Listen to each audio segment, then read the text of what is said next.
Morning. So, in today's How to Smile Thich Nhat Hanh's Words of Wisdom, we'll be reading the chapter titled Bitter Melon. There is a vegetable in Vietnam called bitter melon. The Chinese word for bitter also means suffering. If you are not used to eating bitter melon, you may suffer.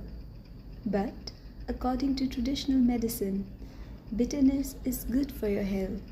Some people call it refreshing melon because eating it makes you feel fresh and cool. And it's delicious, even the bitterness.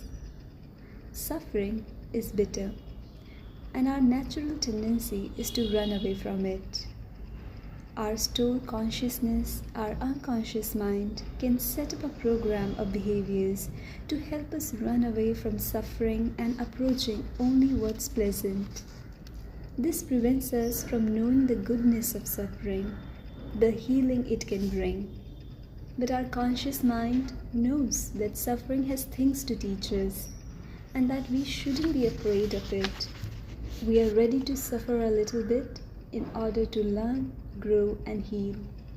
We have to use our intelligence.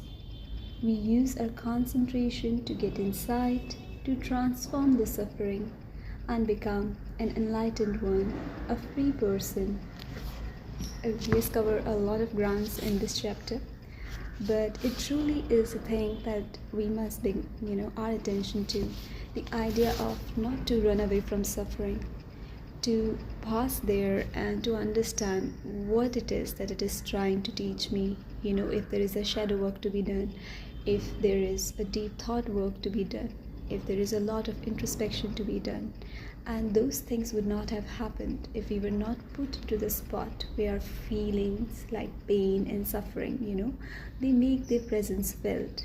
So, the adage goes that the lesson keeps repeating itself till you have learnt it, and then you pass the threshold. I think in the same way, when he says you can be free, when he talks about having a free mind and a free being that comes through, letting the pain pass through you, and you pass through the pain. We tend to do our best to avoid anything that causes us pain, but it is an inevitable experience, that will happen till we have learned our lesson. So to embrace it, to not run away from it, to really face the fears is what Thich Nhat Hanh is also hinting towards. It's a very deep, big thought to ponder on a Monday morning, but I hope it's worth it. Have a very good day ahead.